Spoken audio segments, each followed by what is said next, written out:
Hello? Yep, there we go. So we're going to get started here. So thank you for attending this session. So my name is Jin Cho. I'm actually one of the Microsoft representatives here at this conference today. We actually have a booth down there. But my role here at Microsoft is actually I'm a local resource in Edina out of our field office. And my role is a BI and cloud architect, part of the pre-sales team and supporting all the enterprise customers in the Twin Cities. So I get to work with probably some of you and some of the Fortune 500, 1,000 customers up in the Twin City area. So I am going to actually just introduce our speaker today, and then we'll get started. So I'm going to introduce Warwick Alcock. Warwick is a business architect with over 30 years of cross-industry experience in retail, financial services, education, and healthcare and nonprofit industry. Warwick originally trained as a senior ISO 9000 system auditor. That's before my time, I think. And since then, he has been used broad range of quality frameworks and lean-oriented improvement tools and methods throughout his consulting career. His improvement approach focuses on key process-based performance drivers and teams working together in an integrated system to deliver critical outcomes. He has worked extensively with various organizations, in large and small, both in Minnesota and abroad, to improve business performance. So, take it away, Warwick. Thanks very much. Yeah, thank you.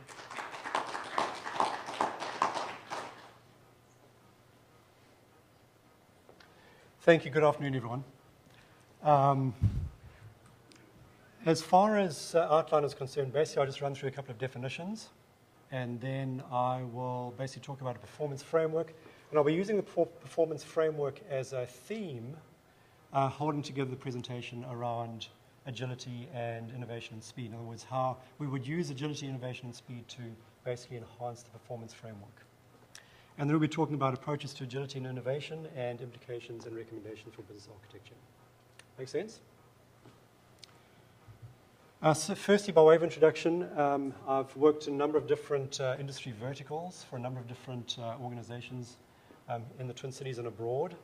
And some of the common themes in the work that I've done, whether it's from working with teams to help build new business entities in companies in Europe, or whether it's modeling end-to-end disciplines or processes for organizations, or whether it's working with executive teams to develop strategy. I've worked with the kind of modeling disciplines that are reflected in the business architecture body of knowledge, and I've referenced performance management frameworks for the work that I've done. And I found that combination to be pretty powerful. And then along the way, I've always had an interest in what makes certain organizations agile, innovative, and responsive, and what makes the difference between those that can't kind of do that. Essentially, it boils down to differences in organizational culture, and if we have time, we'll kind of get to talk about that later. So firstly, in terms of definitions, agility, for this presentation, what I mean by agility is adaptability. The ability of an organization to adapt effectively to market turbulence, in other words, to strategic threats and opportunities. By innovation, I'm talking about those things, those creative, innovative things that drive breakthrough performance by delivering significant leaps in value to customers, and in doing that, growing market share. And speed, swiftness, and responsiveness that are important for productivity, scalability, and customer service. But it's that intersection between those three circles that I think are fundamentally important to agile, nimble, responsive organizations that are capable of delivering leaps in value to customers and thereby significantly growing market share. But the key thing is results. Essentially, what we're doing here is focusing on those organizational capabilities that help to drive significant improvements in results. And the reason for that is basically innovative organizations are able to do things much more profitably than organizations that are only able to basically drive incremental results. So it's that breakthrough performance that is critically important here. Before we move on, how many of you are business architects? And of those who are business architects, How many are embedded with the IT organization? In other words, they report ultimately up through to the CIO. And how many are embedded on the business side and report ultimately through to the senior executive team? Okay, about 2 or 3 of you. In my experience, I think that when business architecture is embedded with the business and are very, very close to the senior executive team, they can be that much more helpful to the business in driving the kinds of innovations that are important to drive business growth. So my strong recommendation for business architects is to try and get very, very close to the senior executive team, because then they can play that role much more effectively of being trusted advisors to the executive team and helping them basically drive results for the organization. At the end of the day, as business architects, we're here to drive results, not to drive activity. So making sure that we're close to the executive team and helping them focus on results that are important to them and to the customer, I think is where business architects need to be. Otherwise, we're driving activity, and then we can be seen to be more of a liability to the organization than an asset. So performance frameworks. Who of you here, a big pardon, before I get into the next point. The BizBoc, the business architecture body of knowledge, refers to business performance management in section 3.7. And I think that's a very valuable pointer to the importance of making sure that the work that we do is integrated with performance that is important to the organization. And there are a number of different performance frameworks out there. I'm sure many of you are familiar with either ISO 9000, the ISO 9000 management system, or the Baldrige criteria for performance excellence, or the Toyota production system, or the European framework for quality management. Anybody use those frameworks in the work that they do? Okay, we've got at least one person here. Okay, I really enjoy using those kinds of frameworks because I think that there's a terrific amount of thought that has gone into building those frameworks. And I don't like to reinvent wheels. So the work that I do, I like to leverage those performance frameworks. And essentially what they consist of are those performance drivers that have proven to be effective in driving results. And as a business architect, I like to be very much tuned into what the performance drivers are in a particular organization, which may come from those performance frameworks, or they may have their own performance drivers. But so long as we understand what those are and can help build them up and make sure that they're leveraging results, then I think we can be that much more effective. And then we would strip out anything that's not driving results in the organization. So I'm going to use this performance framework as a kind of a foundation or a theme for the presentation as we go forward. And I'm going to be working through each one of these elements of the performance framework and just talking through how we can use innovation techniques to enhance those drivers of performance. Make sense? Okay. So starting with strategy.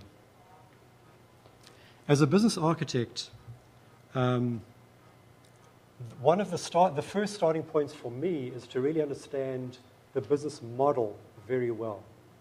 Because the business model is at the heart of strategy. And at the heart of the business model is the value proposition. And unless you have a very solid value proposition, you don't have a good strategy. So for me, the starting point is the value proposition. And in the BizBoc, section 3.3 talks about the business model and actually points to the business model canvas, which I'm using here. Essentially what the business... And let me just check again quickly. How many of you are familiar with the business model canvas? Okay, so we don't need to basically go through this. But I think that's a very good framework, as I mentioned, a good start point for working with organizations to make sure that we can basically understand the business model, because from an agility and innovation perspective, I think we can use the business model very effectively to drive innovation for the whole organization. And I'll explain that in a minute. So by way of example, how many of you have been to a Cirque du Soleil performance? Okay. Absolutely breathtaking form of entertainment, right? But what's interesting about Cirque du Soleil, as I'm sure many of you are aware, it came out of the circus industry. And the circus industry was pretty much a dying kind of an industry. And if you read through the text in red, hopefully it's legible enough for you at the back. That's essentially what the value proposition and the business model in general looked like for the circus industry. It was a dying industry. Terrific amount of cost around animal care. I mean, just think of the logistical supply chain in you're keeping elephants fed and lions and all that kind of stuff, and the care that goes into it. Just enormous costs. But the value proposition was around star performers, animal shows, concession sales, and multiple circus arenas. And their customer segments were largely confined to families. Key activities were around animal care and star performers.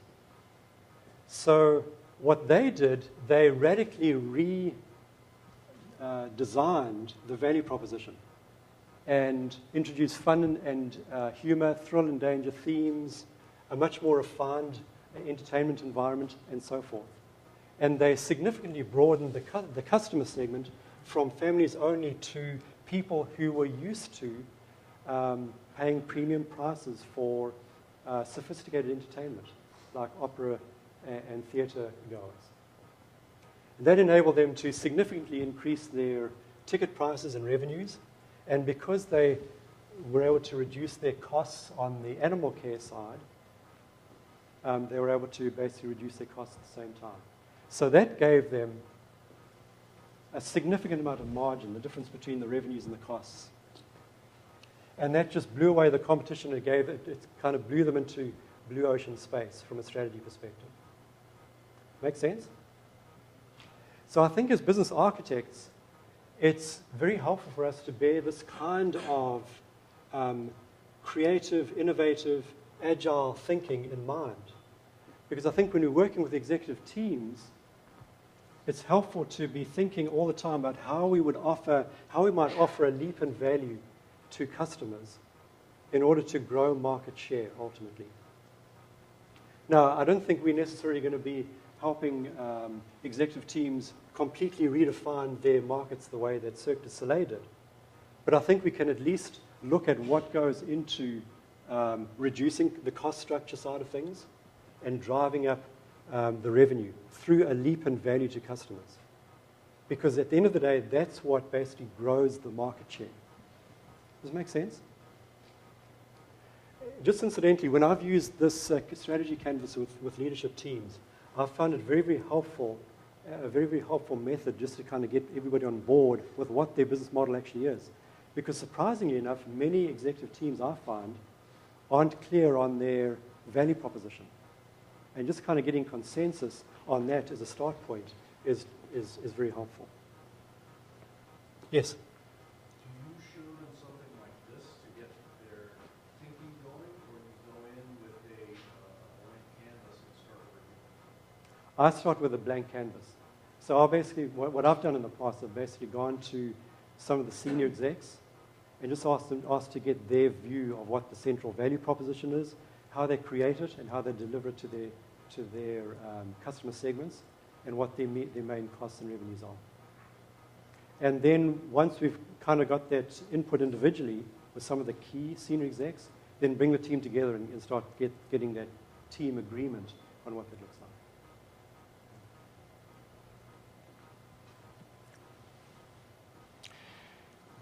What I typically do as a business architect, I start with the business model, and then I go on to the value stream. And let me just kind of talk about this a little bit on this next slide here.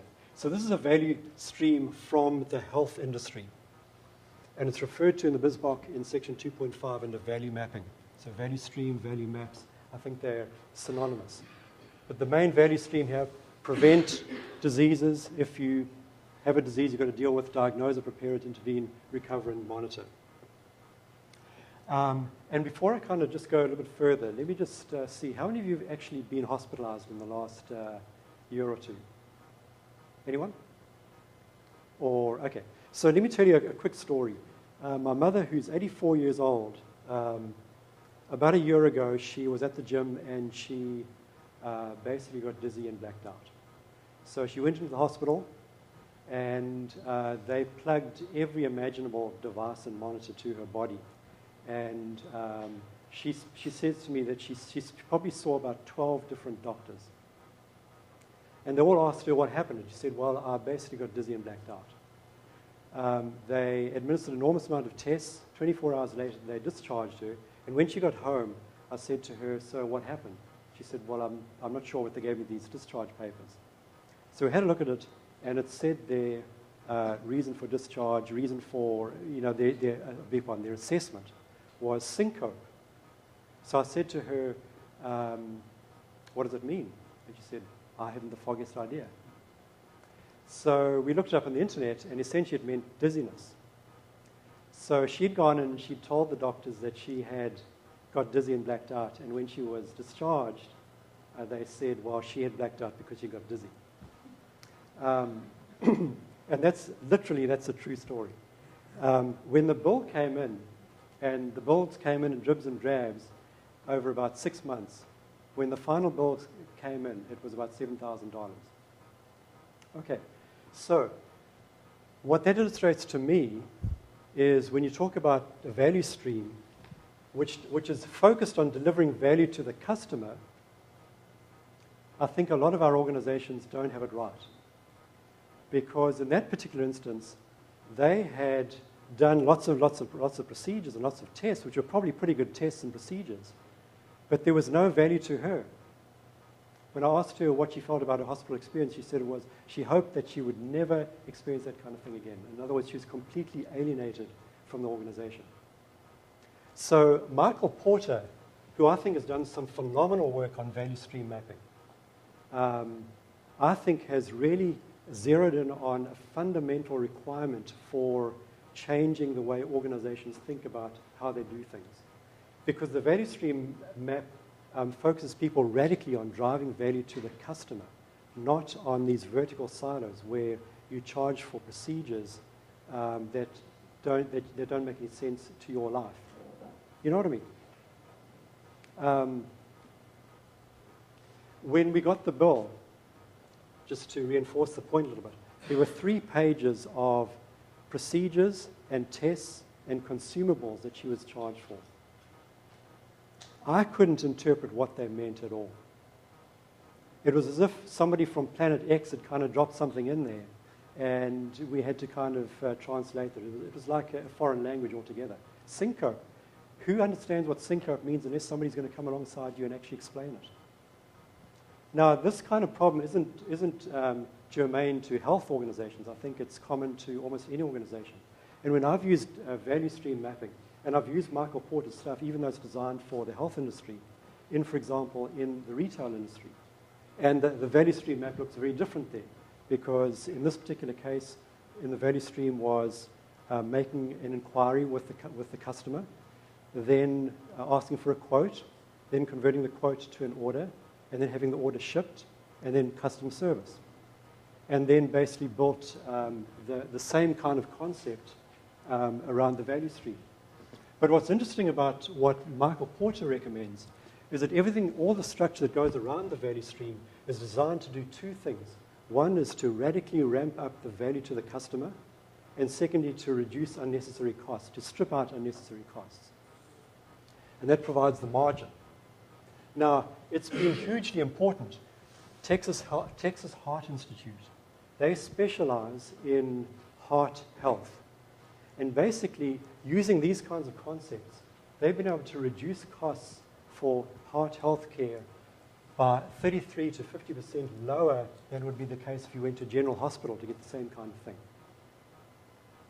And TRIA, the local organization here that specializes in orthopedics, they do the same kind of thing. I was talking to one of the founders of TRIA just about a month or so ago about how he does the work that he does. And it's essentially around this kind of thing. It's radically different from a general hospital. It basically drives value laterally towards the customer. It's giving them that leap of value for significantly reduced costs. Is this making sense? Okay.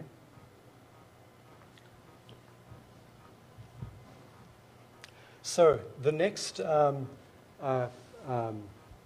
of the performance framework that I'm just going to talk about a little bit is the customer focus through the concept of job mapping. Job mapping, I think, is a fantastic idea. Is anybody familiar with job mapping? Okay, the key idea here is that any customer trying to do a job with a product or service that your organization produces is doing the same 9 steps.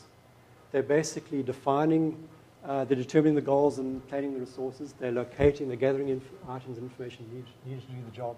And they're going through this whole set of steps here.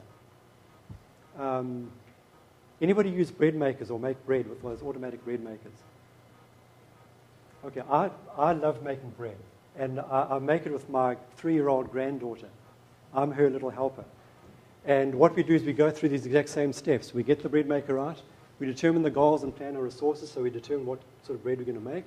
We gather the items and information needed to do the job, all the yeast and the flour and all that kind of stuff. We set up the environment to do the job. We create a space on the counter for her to sit, so she can help me at the bread maker. We verify readiness to do the job. Are we ready to plug this thing in and switch on? And we carry out the job. We execute it. We put all the stuff together and off we go. Then we assess for successful execution. She loves looking through the little glass window on the top of the thing and seeing how it's going, you know. We adjust to improve execution. After a while, there's a little alarm that goes off and you can actually open the bread maker and put in some nuts and raisins and that kind of thing. Then we finish the job or prepare to repeat. So at the end of the cycle, another sound goes off, and you can either take the bread out or put some more bread, more yeast and stuff in and repeat the whole thing. And then you troubleshoot. But basically, any customer is running through those kinds of tasks. And what some of these companies do, like the ones listed on the right-hand side there, is they go through that list of steps and they say, where can we discover a leap in value for the customer? And make some radical improvements here. Because if they can do that, and the customer has this kind of aha experience, this is what I love to see in the work that I do, then we can kind of grow market share through doing that. So let me take an example, Bosch. And by the way, the fact that I've got Bosch next to number 3 doesn't mean that they only looked at number 3. These are just companies that have done this kind of thing for all of those steps. But in a previous career, I used to have a blue-collar job as a carpenter, putting roof trusses up and hanging doors and building kitchen cupboards and all that kind of stuff. And we worked with circular saws. But in the old days, circular saws just had a flat surface that you'd run the saw against. What Bosch did is they got out onto the job sites to see what carpenters were actually doing and needing to do. And what they discovered is that sometimes you've got to cut some pretty awkward angles, not just at 45 degrees or 90 degrees, but at 30 degrees, or just shallow enough and not too deep and that kind of stuff. So they came up with this idea with that little plate thing that you can adjust at almost any angle, either this way or that way, so you can kind of get those cuts right. You know what I'm talking about? Okay. So that kind of innovation offered that leap in value for carpenters, and when they saw those kind of saws, they said, wow, this is fantastic. That's exactly what I'm looking for. So they got into the customer's world. They got into the customer's experience. And even if the customer wasn't able to articulate what his needs were, they could find what those unarticulated needs were just by observing them. So what I like about this is often when we think about process reengineering, we kind of stuck within the confines of our organization.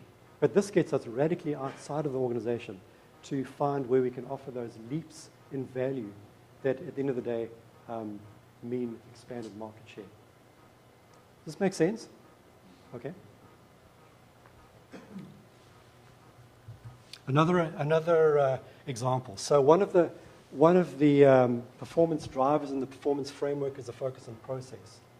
Now, Gartner has a really good concept, I think, in my opinion, around pace layers. Any of you familiar with the pace layer concept? Okay. I think it's a brilliant idea because essentially what Gartner has recognized is that different processes in the organizations run at different speeds. And often the information technology organization is busy with foundation layer processes. So those critically important processes that handle, for example, the master data, the foundational financial records and customer records and that kind of stuff. But those processes move pretty slow. It's a glacial kind of a pace that they're moving at. They just evolve very slowly, right? But it doesn't make any sense to hold the whole organization down to that speed because there are other things that are going on at a much more different kind of a pace. So the innovation layer, for example, and this is where marketing, in my opinion, is very, very different to any other organization. The guys in marketing are very innovative, they're very creative, they're doing all sorts of different things, and they don't do a whole lot of structure. They don't do well with structure. They think creatively. But they need this kind of innovation. They need to get they need to get new apps and explore how it might help them with social media and big data and all that kind of stuff. And throw some of those apps away if they don't work. But grab the ones that do work and build them into the way that they do things. But the IT department needs to kind of free the organization up to have that kind of innovative layer moving at a much faster pace. And then in between, there's a differentiation layer. And that's critically important because the organization's differentiators are the ones that are built around the value proposition for the customer. And so if you're looking to offer a leap in value to the customer, that's what this differentiation layer is all about. But that's critical to the brand. It's critical. That's where the DNA of the organization is.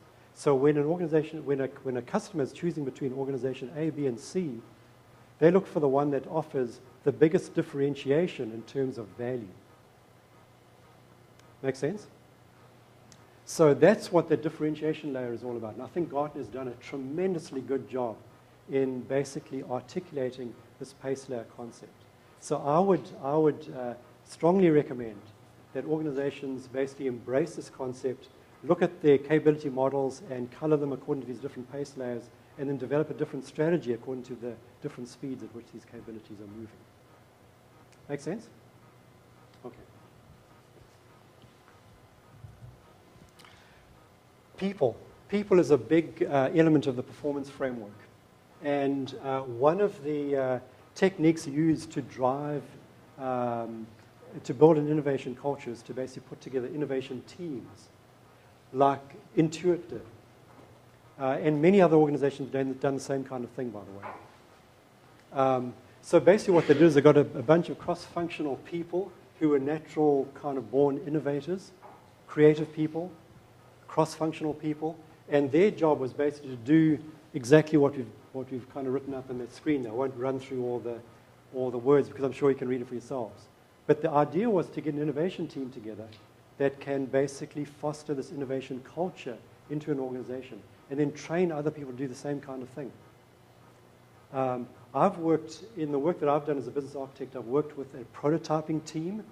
So not exactly a fully fledged innovation team like this, but it's a team that's been focused on getting really good ideas from outside of the organization and then building prototypes very quickly and then getting feedback about those prototypes to see whether they work for the organization well or not.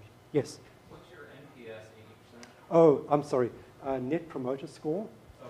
Okay. Okay? So the idea was that anything that kind of made it to market had to get a Net Promoter Score of at least 80%. Okay. So in my experience, the prototyping team that we had worked really well. And I can see this kind of idea working phenomenally well in an organization as well. So my recommendation as a business architect is start to kind of build some of these kinds of characteristics in the way that we work. Because we've got to be, as business architects, we've got to be very forward-looking. We've got to get these innovation ideas, these agile ideas, and start to build them into the way that we work if we're to add value to the executive team and to customers. Because that's what they're looking for. They're looking for a leap in value that helps to drive market share and margin. Make sense? Okay.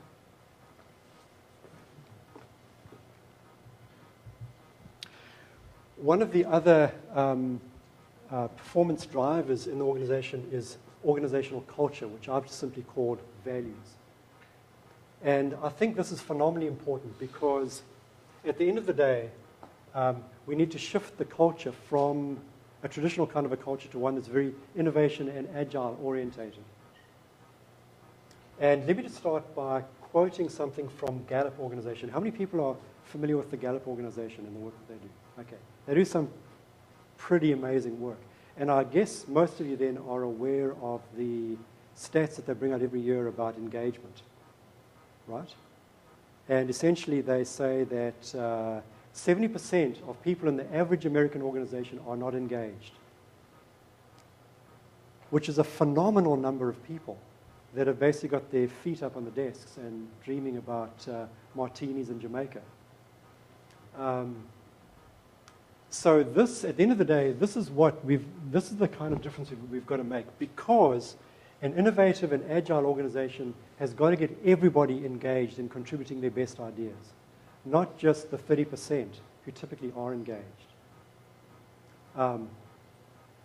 But what's also interesting about the Gallup research is when they drill down into the root causes of their disengagement, and there are all sorts of root causes, and I don't want to basically be guilty of generalizing, but when they go down to the root causes, often it goes back to the first bullet on the left-hand side there. So if your manager is basically got his feet up dreaming about with martinis in Jamaica, then the staff aren't going to be pretty engaged either. If the managers aren't particularly inspiring and don't know how to build engaged teams, then you're not going to get engaged teams. I think it was Deming, if I'm not mistaken, said that America has one of the most over-managed but under-led corporate cultures in the world. And this is the kind of thing that he was talking about. So engagement is critical.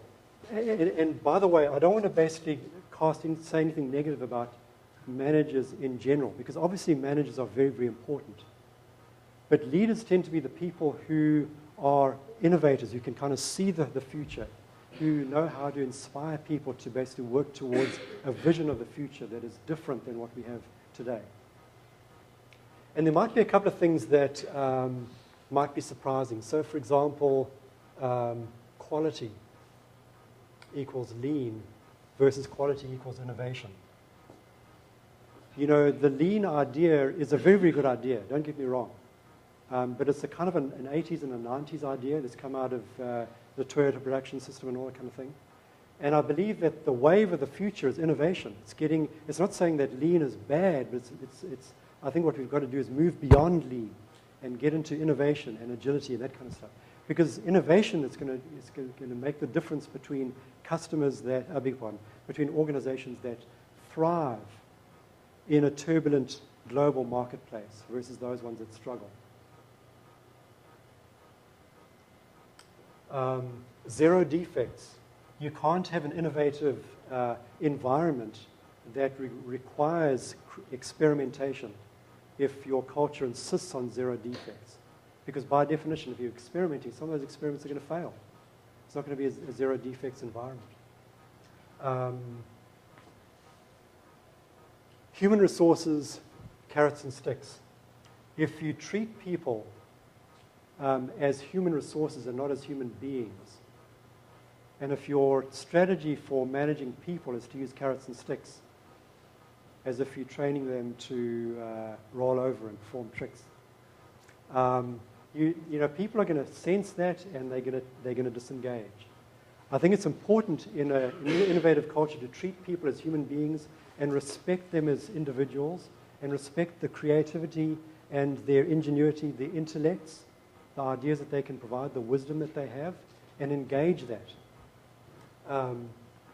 And it's a minds and hearts thing. People don't want to be just only engaged mentally. They want to be engaged at a heart level as well. And that's where leadership becomes very important, because leaders are those people who, almost by definition, know how to engage people at a heart level and really build that kind of emotional connection that is fundamentally important to a high-performing team. Is this making sense?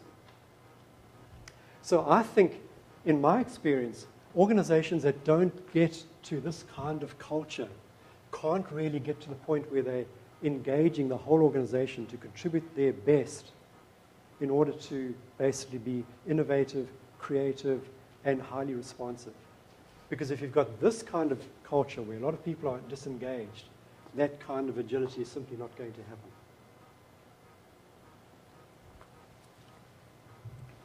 Okay, implications for business architecture. We've only just touched on just a sampling of ideas that are out there that we can use to amplify the performance drivers in an organization, and in doing so, amplify the results that an organization can achieve. And the results that we're looking for are primarily a leap in value to customers so that the organization can grow market share. But there are a lot of other ideas here, and I've just put some of these ideas down here. We just haven't got time to go through all of them. But one of the things I want to probably draw attention to is this target team rapid deployment. I attended a health conference about 6 months ago, maybe, and one of the speakers was a VP of an organization who said, you know, the thing that keeps him awake at night is he might wake up in the morning and find that competitors have just got way ahead of where they are. And then they just don't think they'll have the ability to kind of keep ahead. That was the first point that he made. The second point that he made was that data is stale the next day. Things are moving so fast that you've got to basically find the data and then act on it almost immediately. So I think one of the keys, and this goes back to the innovation team again, if you have an innovation team and part of its responsibilities is to be a rapid response team, then you can get people who can kind of get this new information and act on it immediately. And that means they've got to be bricoleurs in a way. Anybody remember that guy MacGyver? There was a TV show, MacGyver. He was a bricolier, right? He could make things happen with barbed wire and a piece of string.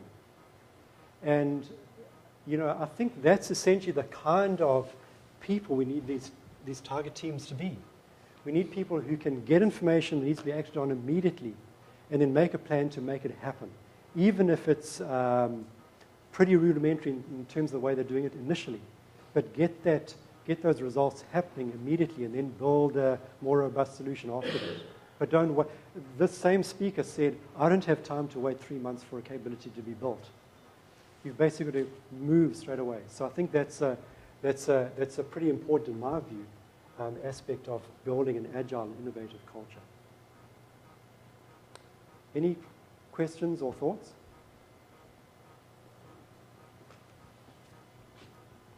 Okay, recommendations for business architects, and I'll wrap up with this one. I think for business architects, it's really important to keep the portfolio of business capabilities up to date, especially the linkages, horizontally across the whole organization and vertically through the whole architecture stack. Because there's no business discipline that I'm aware of that is better able to help the executive team drive agility through the organization than the business architects. They've got their fingers on the pulse of what has to ripple and change when agility is needed. Is that 5 minutes left? 10 minutes left. Okay, thank you. So I think that's critical. Second point, prepare agility or innovation heat maps and gap analyses. So start getting the information about what drives agility and innovation in an organization. And look at your capabilities and basically do that gap analysis and do the heat maps so that you can kind of figure out where you need to make changes. Basically, to kind of get your head into the future, I need to get my head into the future as a business architect, because that's where value is. There's a lot of value around innovation, these new ideas that are coming through that basically help us think proactively and guide the organization towards a better future. And then thirdly, build innovation capabilities that offer a leap in performance and amplify the performance drivers in the organization. So this goes back to the common theme that I hope you've heard through this presentation. We do innovation because it offers a leap in value to customers, and that in turn drives market share. And if we focus on these particular capabilities, then we can kind of focus on the ones that are most critical. Because there's 100 capabilities to worry about, but these ones are a subset, and these are the most critical. So focus on those ones. Okay, I'm done talking. Any questions? Yes? Well, help me understand what an agility and innovation heat map would look like. So you have like a three-layer capability model, and you would heat up where you needed more agility and innovation, or where you had good agility and innovation?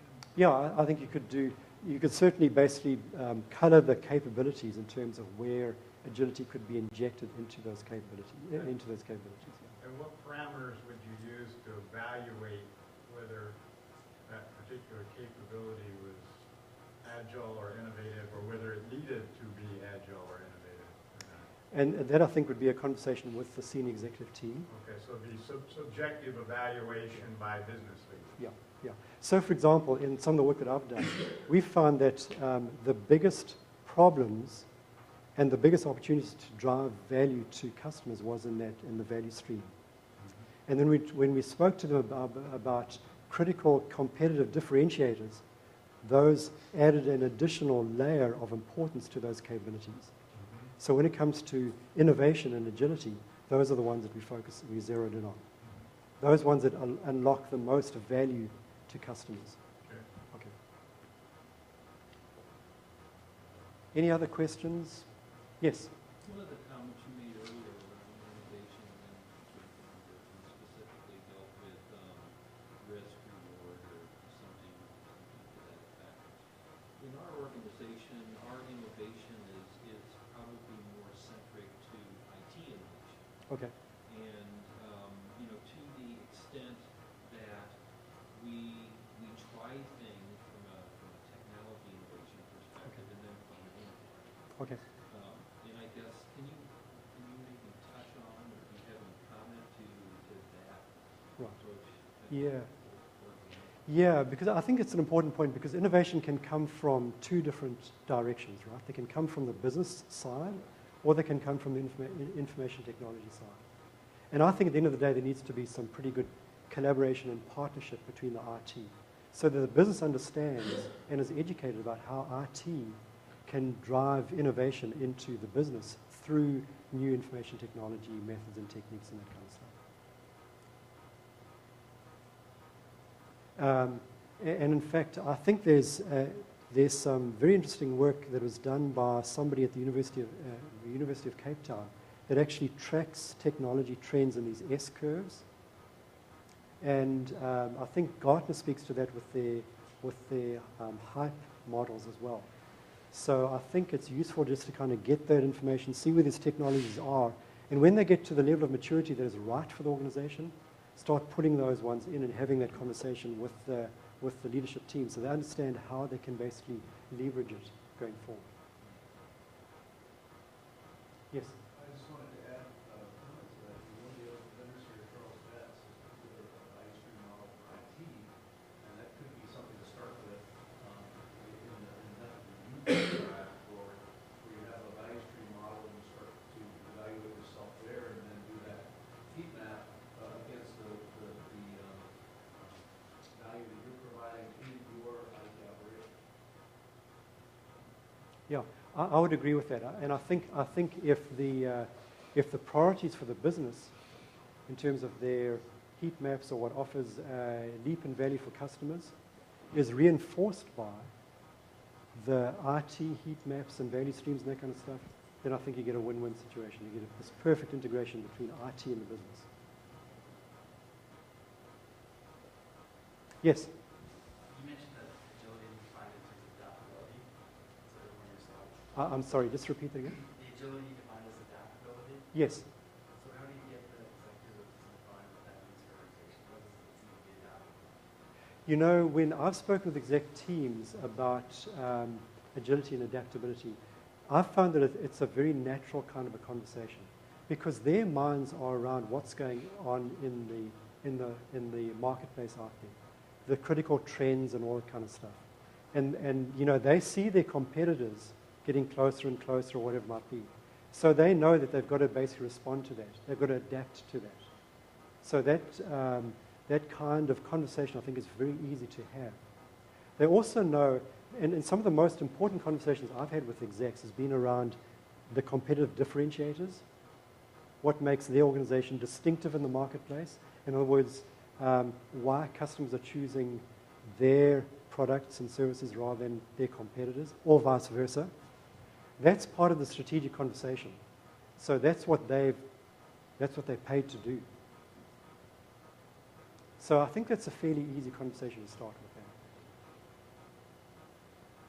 Anything else? Yes? Our keynote speaker had a slide where we talked about agile, the bad news Okay. and the good news. And I apologize, I didn't see your whole presentation, so Okay. you covered this. Maybe it's not really appropriate, but part of the good news was he said that it doesn't mean you don't have to document things. Okay. Okay, but in software development, this is always a challenge because in extreme programming, you don't present code. So how do you balance the need for agility, innovation with the need to document and have persistence of art? Yeah, sure. So in my experience, I mean, the kind of thing that I live by is document the minimum necessary. So if there's going to be value in the documentation for an immediate task in hand, then by all means document it. But don't over-document it. And I also believe that what's important in organizations is to use concepts like agility and quality and results orientation to strip out unnecessary bureaucracy in the organization. That's pretty essential because the more documentation you have, the more overhead it is to kind of manage. So when it comes to capability models, for example, my focus has always been to have the conversations with the execs that zero in on those critical few competitive differentiators that drive market share and margin and revenues and their success, basically, rather than documenting the whole organization. So because that's where the value is. Yeah, there is that kind of trade-off, but I think there are those kinds of conversations that can be held with execs to figure out what are the most important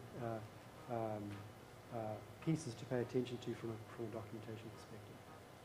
But one thing I'm absolutely convinced of, if we as business architects are seen to be people who drive activity, a lot of activity might be documentation orientated, rather than driving value, then we're going to be seen more as a liability to the organization than an asset.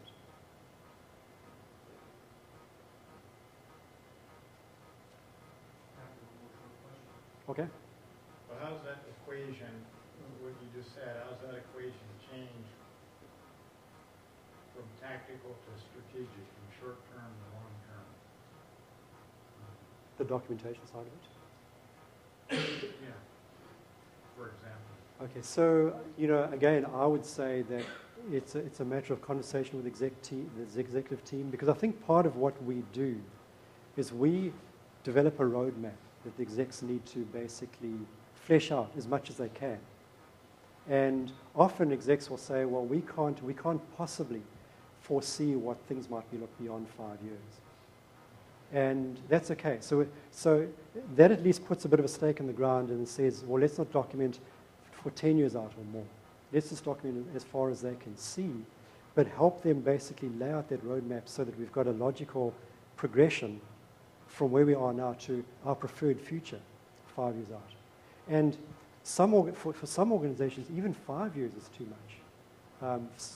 For practical purposes, they say 3 because the market is so changeable. They just don't know what it's going to look like beyond 3 years.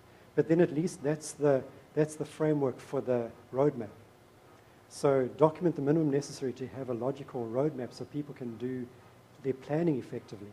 But then understand also that there's a kind of a move that's happening now from directive planning that lays everything out in concrete for the next 3 years versus emergent planning, which says we can lay it out, but we've got to understand that we've got to continue to be agile and innovative because we just don't know what might happen outside there in the marketplace. So we've got to be ready to change those strategic roadmaps at a moment's notice. And I think that's part of the agility we've got to build into the way that we work.